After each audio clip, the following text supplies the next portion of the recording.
Baik, di sini hari ini kita akan sesi ini akan membahas bagaimana menjaga kesehatan reproduksi pada anak muda. Oke, tadi saya sudah memperkenalkan saya siapa? Saya Dr. Hasri Ainun Syawal. Boleh nanti dipanggil Dr. Ainun saja atau Ainun ya. Oke, teman-teman kita lanjut ya. Anak muda, siapa sih itu anak muda? Nah, menurut WHO, anak muda itu atau remaja adalah orang-orang dengan rentan usia 10 sampai 19 tahun. Menurut Permenkes RI nomor 25 tahun 2014, remaja adalah orang-orang dengan rentan usia 10 sampai 18 tahun. Nah, menurut BKKBN itu Badan Kependudukan dan Keluarga Berencana, remaja adalah orang-orang dengan rentan usia 10 sampai 24 tahun. Jadi, kalau kita bicara anak muda tuh luas ya. Bisa dari 10 ternyata sampai 20 tahun. Nah, kenapa anak muda harus tahu tentang kesehatan reproduksi? Apa sih pentingnya? Semua kita kan punya reproduksi. Kita adalah orang-orang yang punya gender yang jelas, punya jenis kelamin yang jelas. Karena jenis kelaminnya jelas, pastilah ada organ reproduksinya. Ya, seperti itu. Nah, kesehatan reproduksi itu apa sebenarnya? Menurut WHO, kesehatan reproduksi adalah bagaimana suatu keadaan fisik, mental, dan sosial yang utuh bukan hanya bebas dari penyakit atau kecacatan dalam segala aspek. Dan itu berhubungan dengan sistem reproduksinya kita, bagaimana fungsi dari reproduksi dan bagaimana proses dari reproduksi itu sendiri. Nah, kalau kita lihat nih alat reproduksi, mungkin ada beberapa yang pernah melihat gambar dari organ atau anatomi dari organ reproduksi ini. Nah, jadi yang biru ini, kalau kita lihat yang biru ini adalah organ reproduksi pada laki-laki. Dan yang warna pink ini adalah organ reproduksi pada perempuan. Nah, kalau kita melihat nih organ reproduksi yang ada pada laki-laki itu yang mana sih yang termasuk batasan dari organ reproduksi? Nih yang ada merah-merah nih ya, semuanya yang merah-merah. Ini apa nih? Ini ada organ namanya penis. Nah, kemudian ada prostatnya. Kemudian di sini ada kita sebut epididymis dan di sini kalau ini sih ada namanya kandung kemih ya. Nah, kemudian kalau kita ke perempuan nih, perempuan ada namanya masuk lebih tampilan luar. Setelah tampilan luar masuk tidak kelihatan kan. Nah, ada yang namanya vagina. Vagina tuh celah sempit seperti itu. Naik sedikit, biasa kita dengar CA cervix kali ya, atau mungkin kanker mulut rahim. Nah, mulutnya itu pintunya ada yang kita sebut sebagai serviks atau mulut rahim. Nah, karena ini baru mulut, naik ke atas tuh kita ketemu nih namanya rahim atau uterus. Uterus nih lama-lama ke sini ke kiri kanannya ini ada yang kita sebut tuba falopi dan ada ovarium tempatnya untuk nanti sperma akan masuk ke sana. Nah, tanda-tanda pubertas pada laki dan perempuan itu apa sih bedanya? Nah, kalau kita bicara tanda-tanda pubertas, itu berhubungan dengan alat reproduksi. Tanda-tanda primer atau tanda-tanda utama, tanda-tanda dikatakan bahwa seseorang, laki-laki maupun perempuan, itu dikatakan bahwa mereka itu sudah matang reproduksinya ketika ada didapatkan tanda-tanda primer. Kalau pada laki-laki, tanda primernya adalah keluarnya mani atau mimpi basah. Kemudian pada perempuan dikatakan masuk kepada tahap organ reproduksinya matang itu kalau tanda-tanda pubertas primernya adalah haid dan atau menstruasi, haid atau menstruasi. Nah, tanda-tanda sekundernya mirip pada laki-laki dan perempuan yaitu adanya rambut halus yang muncul pada ketiak, kelamin, dan kalau laki-laki kadang ada di dada, ya. Maaf nih yang perempuan lupa dihapus. Kemudian yang untuk sekundernya yang membedakan adalah pada laki-laki itu ada jakun muncul nih tiba-tiba. nggak tiba-tiba sih muncul nih ada jakun. Kemudian suaranya juga sudah lebih bass, sudah lebih dalam. Kemudian seperti itu ada muncul rambut di seperti di kumis. Ada muncul rambut ya, kumis seperti itu. Nah, kalau di perempuan tanda-tanda reproduksi bahwa ini sudah masuk ke tanda-tanda pubertas itu payudaranya membesar, pinggulnya membesar, seperti itu. Kenapa organ reproduksi itu harus dijaga kebersihannya? Penting banget. Tadi kita sudah dengar Dokter Konita bilang bahwa menjaga kebersihan itu adalah peran penting untuk mencegah sebuah penyakit. Mau itu untuk penyakit A, penyakit B, penyakit C, termasuk kepada penyakit-penyakit yang berhubungan dengan organ reproduksi. Kenapa sih organ reproduksi itu harus bersih atau harus dijaga kebersihannya ya? Karena tadi di organ-organ reproduksi ketika memasuki masa pubertas sudah lagi beda perawatannya atau beda lagi untuk menjaganya dibandingkan anak-anak. Pada orang dewasa atau pada usia remaja muda sampai dewasa itu sudah muncul adanya rambut-rambut di sekitar alat kelamin.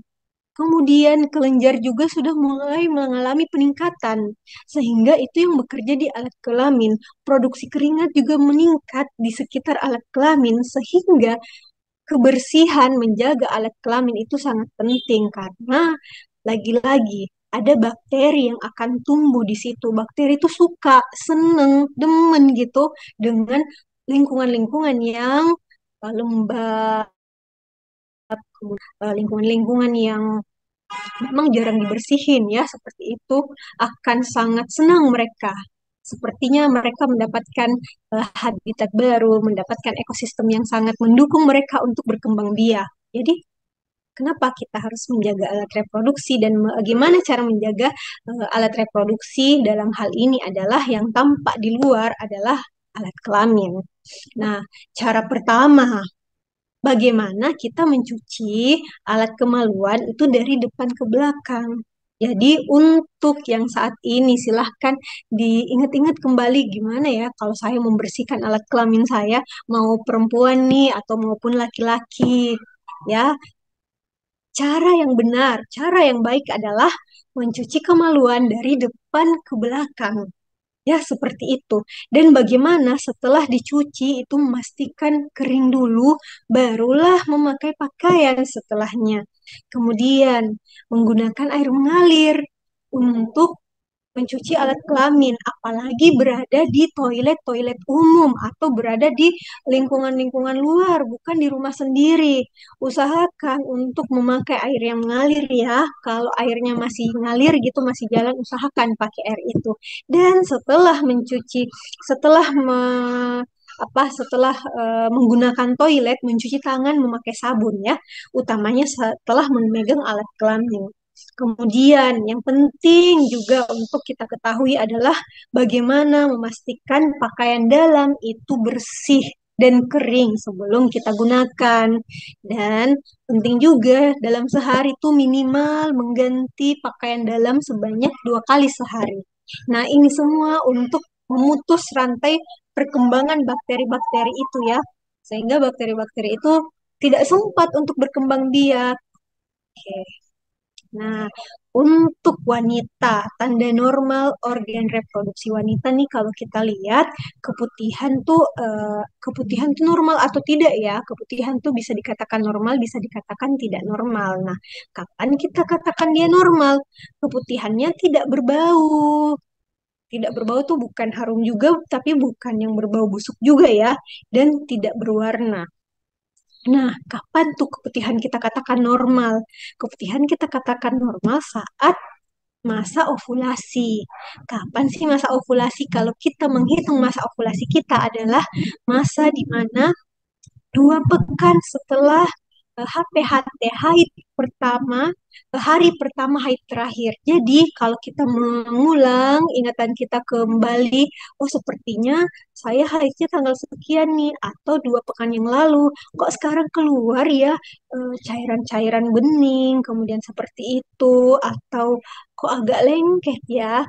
Nah, kalau memang waktunya adalah 2 pekan yang lalu, habis haid, nah untuk perempuan-perempuan nih, itu artinya sedang masa subur atau sedang masa ovulasi, sehingga itu yang keluar lendirnya adalah terhitung normal. Nah, untuk menstruasinya sendiri, siklus menstruasi dikatakan siklus karena menstruasi itu ada beberapa fasenya. Nah, satu kali selesai fase itu adalah 28 hari. Jadi jarak antara haid di bulan A, kemudian haid di bulan B atau haid periode A dan haid periode B itu adalah normalnya 28 hari plus minus 5 hari ya.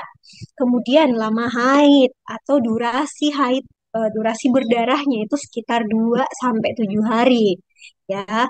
Kemudian warnanya, di sini saya lupa untuk menaruh warna. Warnanya itu merah cherry ya untuk darah-darah haid. Kemudian volume darah itu 30 sampai 50 mili. Nah, kalau kita lihat apakah mengganti softtek gitu kan dalam sehari itu berapa kali? Ya normalnya 3 sampai 4 kali. Ya kalau sudah lebih dari 4 kali perlu dipertanyakan seperti itu. Tapi melihat lagi menggunakan mungkin saltek atau pembalut lah, pembalut ya, pembalutnya apakah yang bagaimana ukurannya. Tapi ukuran yang kita katakan normal adalah sekitar 30 sampai 50 mili dengan syarat darahnya tidak menggumpal, tapi darahnya cair seperti itu. Kemudian eh, normal untuk orang-orang atau perempuan-perempuan yang sedang haid itu dismenore atau nyeri haid. Nah, nyeri haid ini memang beragam di setiap pengalaman-pengalaman masing-masing perempuan ya, atau kalau kita bilang nyerinya tuh memang tidak ringan ya, seperti itu. Memang sakit, memang nyeri. Selama nyerinya tidak berlebihan, selama nyerinya tidak membuat kesakitan yang sangat sampai mungkin membuat pingsan seperti itu atau apa, itu masih bisa kita katakan sebagai eh, nyeri yang normal. Kemudian, kenapa sih anak muda harus tahu tentang kesehatan reproduksi? Nih, kalau kita lihat faktanya, dari gambar-gambar ini sedikit menceritakan apa fakta yang terjadi ketika orang-orang menyalahgunakan reproduksinya atau tidak menjaga reproduksinya. Ya, oke. Pertama adalah kehamilan yang tidak diinginkan. Apa nih? Selain itu, aborsi. Selain itu, pernikahan dini. Ada juga infeksi menular seksual dan HIV AIDS atau HIV/AIDS. Edukasi, edukasi seksual atau sex education itu yang pertama bagaimana mencegah tadi kehamilan usia dini, mengurangi angka abortus, mengurangi kejadian penyakit infeksi menular seksual dan bagaimana cara mencegah untuk tidak terkena HIV dan AIDS. Fakta dari kehamilan yang tidak diinginkan adalah kondisi kehamilan itu adalah salah satu penyebab utama kematian di kalangan remaja dan dewasa muda. Kalau tadi atau mungkin episode-episode sebelumnya itu sudah kita bahas bahwa penyebab utama kematian di kalangan remaja atau usia muda adalah kecelakaan, mungkin seperti itu ya. Nah, tapi kehamilan merupakan juga salah satu penyebab utama kematian di kalangan remaja dan dewasa muda. Nah, secara global itu ada 42 kelahiran per 1.000 anak perempuan berusia 15 sampai 19 tahun pada tahun 2021. Dan angka persalinan di setiap negara itu berkisar 1 sampai 200 persalinan per 1.000 anak perempuan setiap tahunnya. Kalau kita lihat ini, sekian ini pernya kurang loh, hanya per 1.000. Sehingga ada berapa kita masyarakat Indonesia ini lumayan tinggi kejadiannya. Zubillah ya, semoga kedepannya bisa kita cegah. Nah, edukasinya adalah mencegah kehamilan usia dini. Kalau kita melihat dari webnya WHO, ini adalah gambaran bagaimana kekhawatiran global tentang kehamilan di usia dini. Kemudian, fakta yang kedua, Karena tadi ada kehamilan yang tidak diharapkan, kehamilan di usia dini. Ternyata di negara maju itu ada 30 wanita yang meninggal setiap 100.000 aborsi yang tidak aman. Berarti ada banyak nih kasus-kasus aborsi. Bahkan di negara berkembang angkanya menjadi 220 kematian per 100.000 aborsi yang tidak aman. Di dunia 35 menurut WHO di dunia ini 35 aborsi yang diinduksi per 1.000 wanita setiap wanita yang berusia 15 sampai 44 tahun. Tinggi sekali ya kalau kita lihat ini. Sehingga bagaimana caranya mengurangi angka aborsi itu sendiri. Nah, ini salah satu mungkin media yang ada di Indonesia yang melaporkan bahwa sekian aborsi yang ada di Indonesia itu memang banyak dan salah satu contohnya ini adalah malu hamil di luar nikah sejoli aborsi kandungan. Ya karena tidak diharapkan, tidak direncanakan seperti itu kehamilannya sehingga apa yang terjadi aborsi. Nah, kalau kita merujuk lagi kepada pengertian abortus itu adalah eh, kehamilan yang gagal di bawah usia 20 minggu usia kehamilan. Jadi memang abortus tuh dilakukan sejak awal, kurang dari 20 minggu. Kemudian fakta yang lain.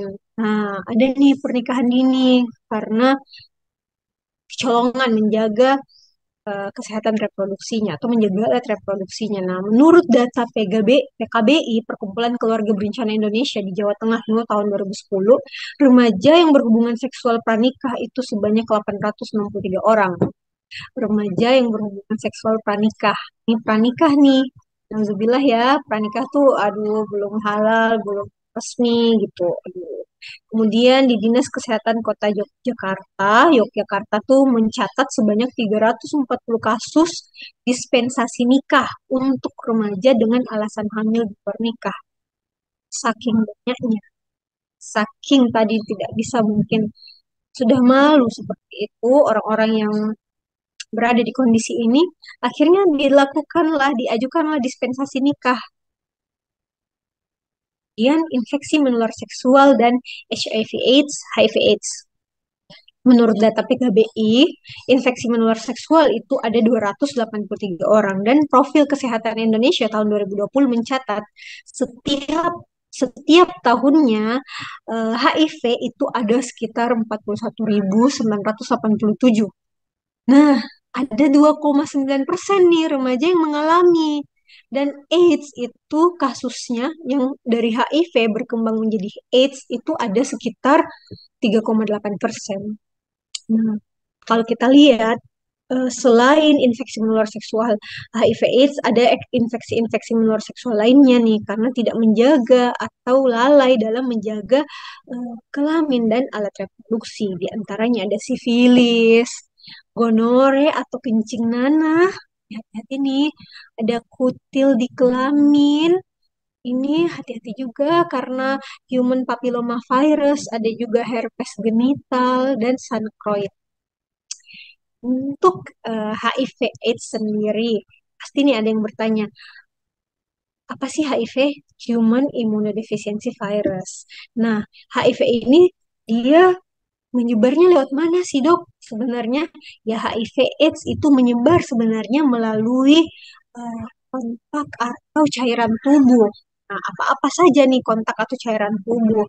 Ya, penggunaan jarum suntik yang berulang dari penderita yang terkena HIV/AIDS, kemudian dari ibu hamil kepada janinnya, kemudian dari transfusi darah, kemudian dari eh, eh, tempat lain. Kemudian yang apa yang tidak menyebabkan eh, transmisi atau apa ya, transmisi dari HIV itu sendiri. Nah, penggunaan alat makan bersama itu tidak menyebabkan transfer atau penularan dari HIV itu sendiri. Gigitan nyamuk tidak menyebabkan.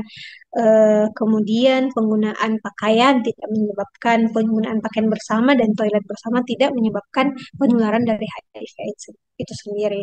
Hati-hati dengan HIV AIDS, tapi bukan berarti kita menjauhi kita menjauhi penyakitnya HIV/AIDS, tapi bukan menjauhi orangnya ya, seperti itu. Nah, kalau bicara HIV/AIDS, yang mana sih yang kita sebut sebagai HIV/AIDS? Nah, itu mungkin yang tadi juga sempat dibahas oleh Dr. Konita. Sebenarnya HIV/AIDS itu adalah orang-orang yang imunnya sudah lemah sehingga banyak sekali eh, kasus-kasus infeksi yang sudah bersarang di tubuh orang yang terkena HIV.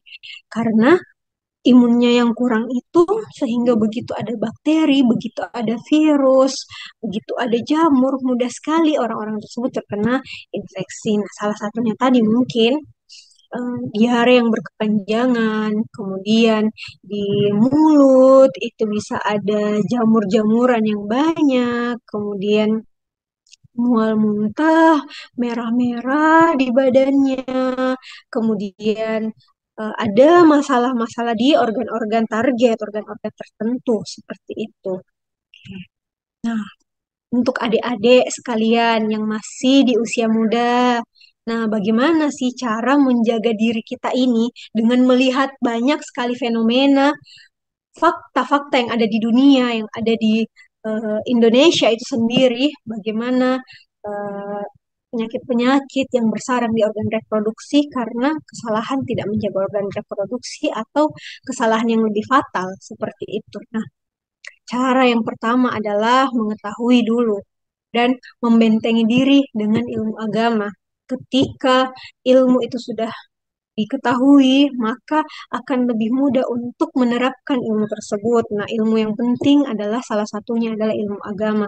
Bagaimana menjaga diri untuk tidak melakukan hal-hal atau tidak melakukan hal-hal di luar larangan ya seperti itu karena sesungguhnya kembali lagi aturan itu dibuat bukan untuk dilanggar tapi aturan dibuat untuk dipatuhi sebenarnya aturan agama itu mau tidak mau mereka mau tidak mau itu adalah membawa kepada kebaikan.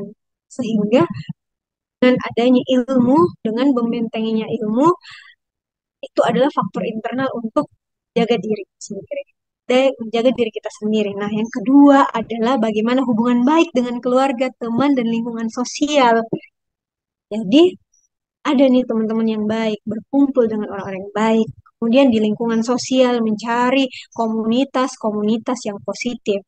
Sehingga kalau kita disibukkan dengan sesuatu yang baik, maka kebalikan dari itu tidak kurang, kurang seperti itu untuk masuk kesempatannya ke diri kita. Tapi sebaliknya, kalau kegiatan-kegiatan diisi dengan sesuatu yang buruk, maka sebaliknya akan sulit untuk mempengaruhi kita. Mungkin seperti itu. Nah, yang ketiga, ini adalah penting.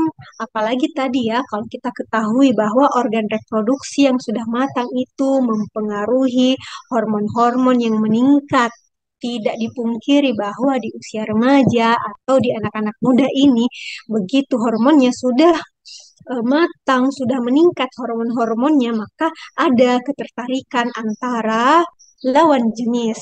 Sehingga bagaimana cara untuk menjaga diri adalah ketika sudah di tahap yang lebih intens seperti apapun hubungannya, wanita berani untuk mengatakan tidak atau laki-laki pun seperti itu berani untuk mengatakan tidak kepada lawan jenis ketika diajak hubungan badan sebelum menikah.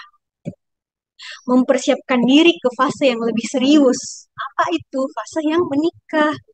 Nah, tentu saja ya untuk mempersiapkan diri ke fase yang lebih serius untuk usia-usia di adik-adik sekalian yang hadir mungkin di sini di Zoom ini itu yang sudah masuk kepada usia remaja atau dewasa muda.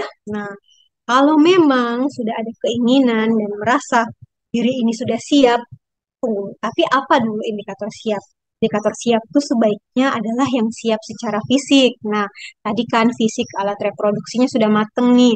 Kemudian siap secara mental, yang kemarin mungkin juga sudah dibahas Dr. Iksanto di episode sebelumnya. Kemudian siap secara finansial ya, untuk seperti itu. Nah, penting disiap secara mempersiapkan diri ke fase yang lebih serius menikah secara fisik yaitu tadi kita bahas adalah reproduksi. Bagaimana menjaga untuk perempuan dan laki-laki menjaga kesehatan reproduksinya bagus, baik sehat reproduksinya. Yang kemudian yang kedua adalah gizi. Gizi itu mempengaruhi untuk kesehatan reproduksi. Nah, untuk perempuan-perempuan nih yang sudah ada keinginan untuk menikah, pastikan bahwa tidak menderita anemia, pastikan bahwa eh, tubuhnya itu sehat. Kemudian seperti itu karena akan mempersiapkan kehamilan yang direncanakan ya, bukan kehamilan yang tidak diinginkan, tapi kehamilan yang diinginkan atau kehamilan yang direncanakan. Begitu juga laki-laki untuk menghasilkan eh, sperma-sperma yang baik harus dari reproduksi yang baik ya seperti itu. Nah, setelah menikah bagaimana menjaga diri dari kasus-kasus atau penyakit-penyakit menular seksual atau penyakit-penyakit yang berhubungan dengan reproduksi adalah tidak berganti-ganti pasangan untuk hubungan badan ya. Kemudian untuk kasus-kasus tertentu penggunaan kontrasepsi yang sehat atau yang aman seperti itu. Iya, mungkin sekian dari saya. Berikut referensinya. Saya kembalikan kepada moderator.